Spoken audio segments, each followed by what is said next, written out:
Hello everyone, Adrian again. So we got the door frame up. Last you saw, it was just the three sides and the cattle panel. So we were able to get this frame up, and we got our door in. I'll show you that in a second. One of the biggest problems that we ran into was trying to get everything square. These legs weren't square, or they weren't level, so I had to brace them with this brace here and with this brace here. And the other thing that I did, you might want to consider also, because of the fact that what we found is that the cattle panels push out. They push this fence out because it's so long and there's no middle brace. So what we had to do is we drilled some holes. We went and got some rebar, and maybe I'll show you that here. So I just drilled some holes, 2 holes, and I got 2 foot of rebar. I got a 6 foot piece, and I just cut them into 2 foot sections, and I just pounded them into the ground. So they're in there, and this is solid. This thing is not moving at all. So that's what we wanted. We put these braces on here to make this square. This part from the bottom all the way to the edge was 10 feet, exactly where we wanted. But this was kind of bowed out. And the reason why, I think, is because these cattle panels were pushing out. And these supports on the sides weren't really, it was holding it together, but it wasn't really giving us what we wanted. So putting this brace here, I could have went on the inside. I would have had to done a lot of math and figure that angle out and all that stuff, but we went ahead and put it in here. Plus I didn't want to have to toenail into this, so I just put 2 or 3 screws into that, and then a couple screws into this, and it's good to go. It's not going anywhere. So the other thing that we noticed, if you'll stand over here and kind of shoot down, is that this leg was fine. This leg is starting to kind of bow out a little bit. But this leg right here is the weakest leg. It is the middle leg, and with the weight of these things, they were really pushing this whole thing out. So temporary brace here, just to kind of see what was going on, and this is what we have. So everything else is in line. We also put the back. We started the back, but I wanted to finish the front. So I did put my back braces here, just to kind of go down, give this some support. So this is nice and sturdy, and I just spaced those out evenly. So 113 inches from the inside, 4x4, and then you just half that, and then you get your center point, and then from there you just half this, and you get your center point here as well. And that's what we did. The next thing we have to do is to put the back up. So the back is going to kind of pretty much go like the front, except we'll have 2x4s going up, 2x4 going up, 2x4 going up to about right here, and then there'll be for the window, we're going to create the window up here. So two 2x4s going up to the cattle panel, and then one coming here with the cross brace like this going horizontal, and then we'll create the other horizontal piece up there to create the window.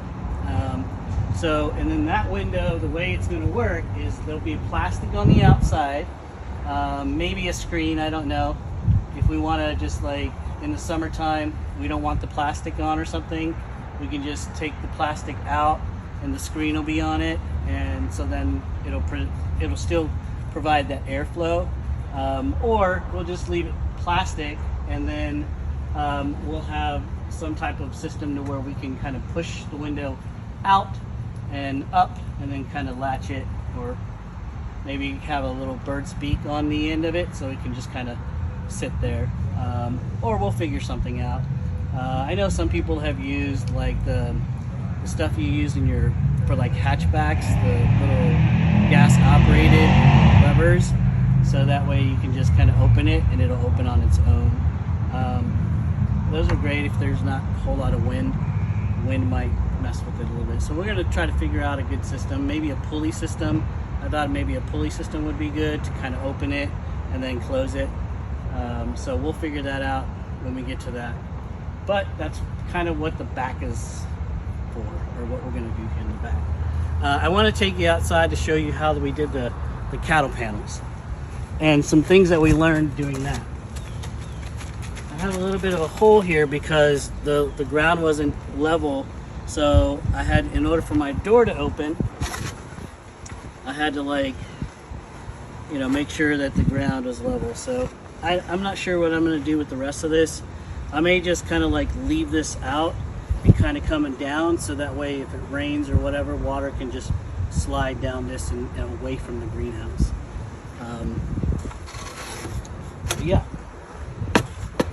And this door as well is going to have a cross brace from here to here. And again, it may have like a screen on the bottom with plastic and then just plastic on top, so that way air can flow. But I don't know, we're going to have a lot of air vents, and I'll show you where those air vents will be in a little bit. So the whole plastic is going to cover, it's a 25 by 40 piece of plastic. It's a 6 mil greenhouse plastic, and it'll cover, we measured it, it goes 20 or 22 feet? 22 feet from the ground all the way up and over to the ground. So with that, we'll have about 2 feet left, maybe about 1.5 to 2 feet, which we're going to roll up into a furling strip, and that's going to go on the sides. It'll roll up on the sides. The front will then, since it's going to have overhang, 40 feet of overhang, and we only got 20 feet, we have a lot of plastic in the front. So what we're going to do is we're going to kind of close that in. We're going to kind of get it and then kind of like grab it and kind of crinkle it to where it's nice and tight over everything, right? So all of this will be enclosed, and then once we get it tight and we got it tacked down, what we'll do is we're going to cut out our door, right? We'll cut it from the door, and then we'll tack the plastic. So right here, we'll use a knife and cut out the plastic here along the edge, and then we'll tack this plastic to the outside. Maybe even put some on the inside, just depending on how much plastic we have left over. So that way that keeps this nice and protected. So that's how that is. All this will be covered in plastic. This will be covered in plastic. And the whole point of the greenhouse is obviously to keep the heat in, right? So especially in the cooler months or whatever. So, but we also want to make sure that we have enough airflow in the hotter months in order for that hot air to escape. We may at some point put an air conditioning system in here to where, you know, just a little window unit to kind of keep this nice and cool and not scorching hot. What we did is, what we ran into this year with the little greenhouse is that it got, for having 3 covered areas, well, yeah, 1, 2, 4, 1, 2, 3, 4 instead of all 5 areas covered, is that it still got 110, 115 degrees in there, even 120 degrees. I think it was really close. So like 119 is the highest I saw. So I mean, it gets, that's in the midday. So if it's 110 degrees outside, it's going to be about 120 degrees inside. So usually about a 10 degree difference is what we saw, and that's just a 4 mil plastic. So, you know, a 6 mil plastic, you know, we may get some better temperature readings, and we'll have a temperature thermostat in here to kind of regulate the temperature and all that good stuff. The other thing that we're going to have to do is at some point run some irrigation. I'm not quite sure how I want to do that. A lot of people like the drip lines going into the grow beds, which we're going to have here.